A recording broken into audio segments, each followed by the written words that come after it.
before it was schwa. Anything with a BYOB, I'm completely in. I love it. And it's got the molecular gastronomy twist. Right. I also love Sunda. The integrity of like the product that they're using in that restaurant is phenomenal and out of this world. I love Sunda. Tango Sir as well, because it's very romantic. That is a great place. I love that place. It is beautiful. And I have to say Big Star as well. Like Big Star just has amazing. Well, yeah. Amazing that's stuff, the Saturday night, very, very late. Go there for the tacos. Exactly. Right. Some horchatas and you're set. You're good.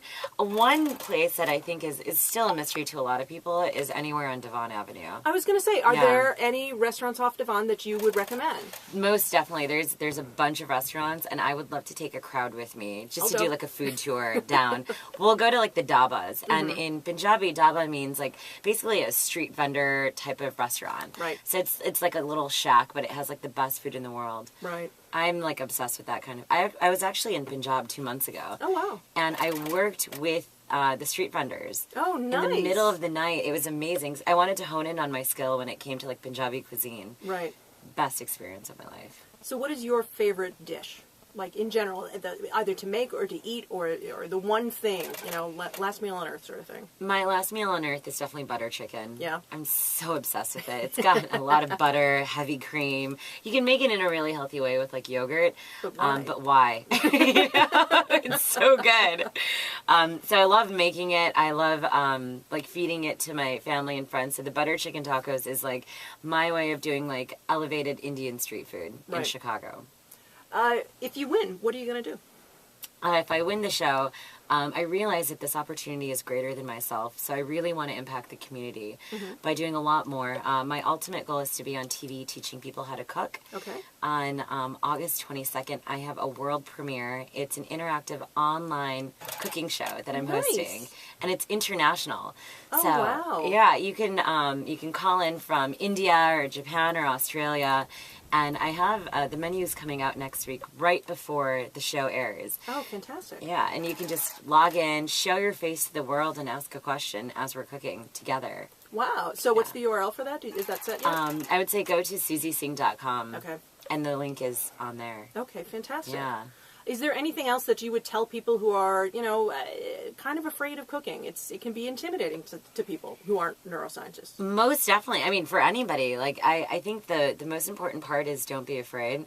It's really easy to say that, but like when you're in the kitchen, it's really easy to follow a recipe. And at that point, you're a cook. To be a chef, you create your own dishes. Right. So you could do anything like just spicing it up by adding a little bit of cumin. Right. Or adding a little more like pink peppercorns or something to it.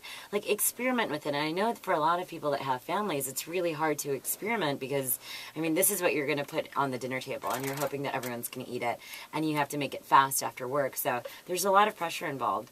On the weekends, I would say go to like a farmer's market or go to like a cooking demonstration or even go to Le Cordon Bleu.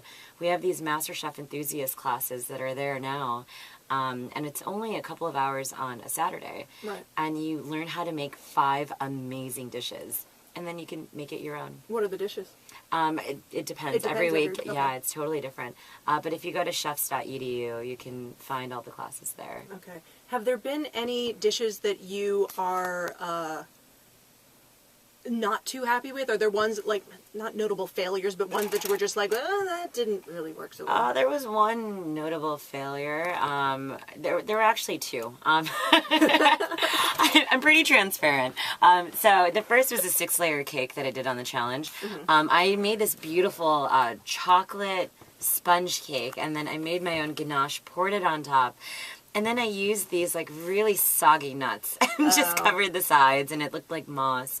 And honestly, it was the biggest learning lesson for me because I wanted to overcomplicate it. I wanted it to be phenomenal, and I realized that simplicity says a lot. Right. So if you've got great ingredients, why mess with it? Like, let that speak for itself. Right.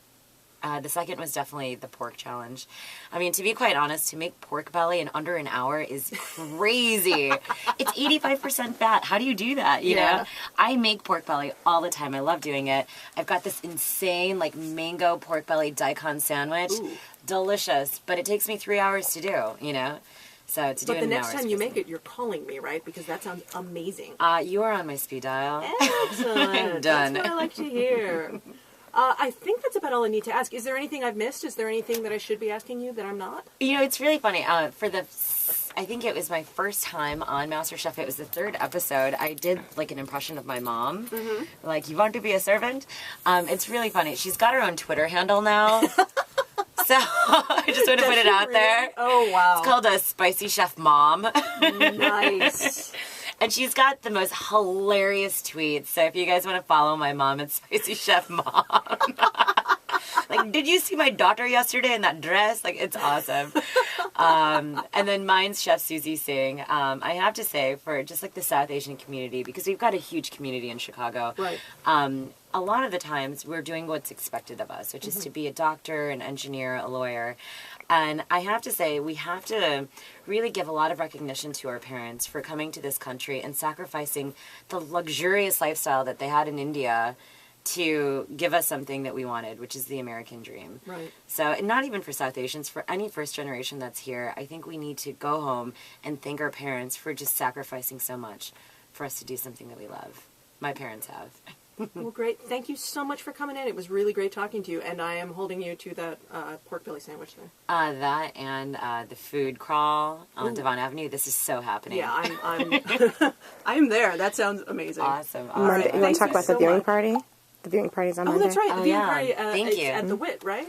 Oh, so we're doing a viewing. It's our finale viewing party. It's this upcoming Monday and Tuesday, and it's at Sweetwater Tavern. Oh, it's Sweetwater. Okay. It's right here on Michigan Avenue. It's 225 North Michigan Avenue. We're doing 2 insane dishes. We're doing it's a Bombay turkey burger Ooh. with curried ketchup, and then we're doing a curried away veggie burger. Yeah, that's right. With a tandoori masala mayo. Oh, yum. So if you guys are hungry, come down. It's this Monday and Tuesday from 6 to 10 p.m. We're going to watch the show live. And then I have a segment with Robin Robinson at 9 o'clock on Monday on Fox. Great. So you can see us cooking away in the kitchen. So much fantastic. fun. Well, good luck. I Thank hope you. you're the winner, even though you won't tell me. And, yeah, thank you so much for coming in. Thank you. This has been amazing. Thanks.